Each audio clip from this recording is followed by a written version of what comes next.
Assalamualaikum warahmatullahi wabarakatuh. Sahabat beriman yang dirahmati Allah. Pada video kali ini akan membahas tentang kisah di mana Rasulullah SAW pernah menceraikan semua istrinya. Apa benar Rasulullah SAW pernah melakukannya? Tonton videonya sampai selesai supaya tidak sesat. Suatu ketika disebabkan permintaan nafkah yang sedikit lebih oleh istri-istri baginda Rasulullah SAW, beliau bersumpah tidak akan mendatangi mereka selama 1 bulan sebagai teguran terhadap mereka. Baginda Nabi SAW tinggal seorang diri di kamar atas yang dibangun terpisah dari rumah beliau.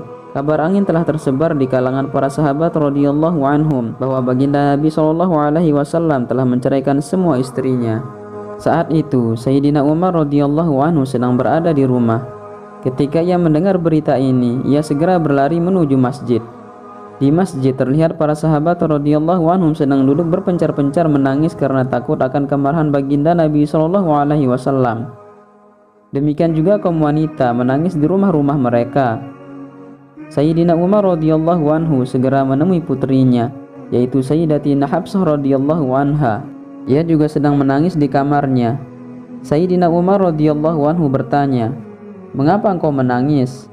Bukankah selama ini aku telah memperingatkan kamu dari berbuat sesuatu yang dapat membuat baginda Nabi SAW marah?"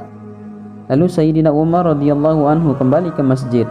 Di sana terlihat sekelompok sahabat radhiyallahu anhum yang sedang duduk menangis di dekat mimbar. Ia pun ikut duduk bersama mereka sejenak.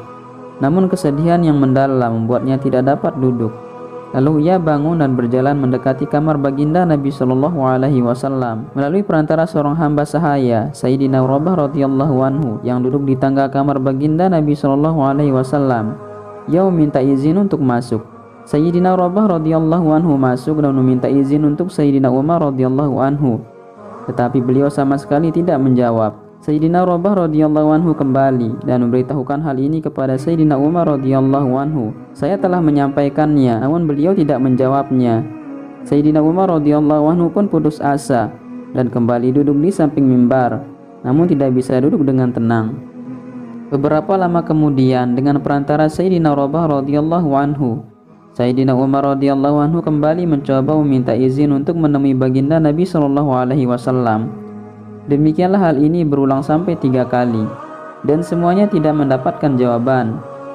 Di kali yang ketiga inilah ketika Sayyidina Umar radhiyallahu anhu akan kembali.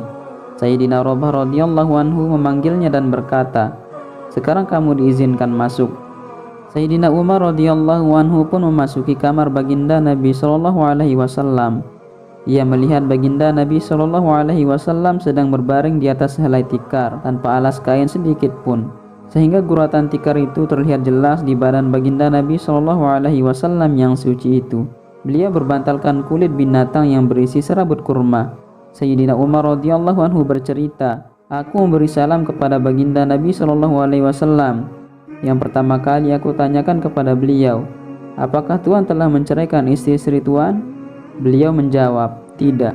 Selepas itu, untuk menghibur hati baginda Rasulullah SAW, aku berkata, 'Ya Rasulullah, kita kaum Quraisy selalu menguasai kaum wanita kita. Tetapi ketika tiba di Madinah, mereka melihat kaum lelaki Ansor dikuasai oleh wanita mereka, sehingga wanita-wanita kita pun terpengaruh oleh mereka.' Setelah itu aku berbicara beberapa ucapan yang membuat baginda Nabi SAW tersenyum cerah. Aku memperhatikan semua perabot di kamar baginda Nabi SAW. Ada 3 helai kulit yang belum disamak dan segenggam gandum kasar di salah satu pojok kamar. Aku melihat ke semua penjuru tempat itu, dan aku tidak menjumpai benda lain selain benda-benda tadi. Melihat hal itu aku pun menangis. Baginda Nabi SAW bertanya, 'Mengapa kamu menangis?'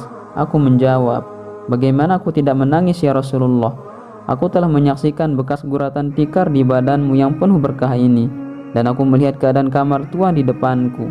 Aku berkata lagi, 'Ya Rasulullah, berdoalah kepada Allah Subhanahu wa Ta'ala. Semoga Allah Subhanahu wa Ta'ala mengaruniakan kepada umatmu kelapangan. Orang-orang Persia dan Romawi tidak beragama dan tidak menyembah Allah Subhanahu wa Ta'ala, namun mereka hidup mewah. Raja-raja mereka, Kaisar dan Kisra, hidup di taman-taman yang di tengah-tengahnya mengalir anak sungai. Sedangkan Tuan pesuruh Allah orang yang sangat istimewa di sisi Allah Subhanahu wa taala, tetapi Tuhan hidup dalam keadaan seperti ini. Ketika aku mengucapkan kata-kata itu, baginda Nabi Shallallahu alaihi wasallam sedang bersandar di bantal. Begitu aku selesai berbicara, beliau langsung duduk seraya berkata, "Wahai Umar, apakah sampai kini engkau masih ragu-ragu? Dengarlah, kelapangan di akhirat nanti jauh lebih baik daripada kelapangan di dunia ini. Orang-orang kafir itu mendapatkan kesenangan dan kemewahan hidup di dunia, sedangkan kita akan memperolehnya di akhirat kelak." Aku berkata, "Ya Rasulullah, berdoalah kepada Allah Subhanahu wa taala agar Allah Subhanahu wa taala mengampuniku. Aku bersalah." Demikianlah video ini, semoga bermanfaat. Wallahul muwaffiq wal hadi ila sabilir rasyad. Wassalamualaikum warahmatullahi wabarakatuh.